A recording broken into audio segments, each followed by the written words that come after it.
ఈరోజు ఉదయం పమిడిపాడు ములకలూరు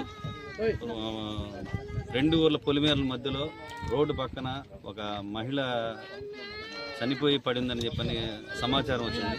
ఆ సమాచారం మీద మేము ఇక్కడికి వచ్చాము. ఇక్కడికి వచ్చిన తర్వాత వెరిఫై చేసి కత్తి ఘాట్లు 4 ఉన్నాయి.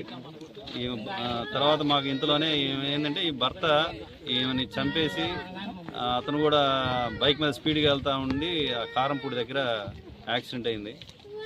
అతను కూడా యాక్సిడెంట్ అతను హాస్పిటల్ కూడా నర్సరాపేట తీసుకొచ్చారు. వీళ్ళిద్దరికి మధ్యలో ఇంతకుముందు గతంలో కూడా అమ్మాయికి ఇల్లీగల్ కాంట్రాక్ట్స్ ఉన్నాయంట. ఆ కాంట్రాక్ట్స్ ఉంటే పంచాయతీ జరిగి అమ్మాయి వాళ్ళ పుట్టింటికి వెళ్ళి ఉంటాం. తర్వాత రీసెంట్గా ఒక 2 నెలల క్రితం హైదరాబాద్కి వెళ్ళారు. హైదరాబాద్కి వెళ్ళి అక్కడ ఏదో హాస్టల్లో ఫుడ్ భోజనాలు వండి పెట్టేదానికి పనికి కుదిరారు ఇద్దరు. అది చూపించుకొని నిన్న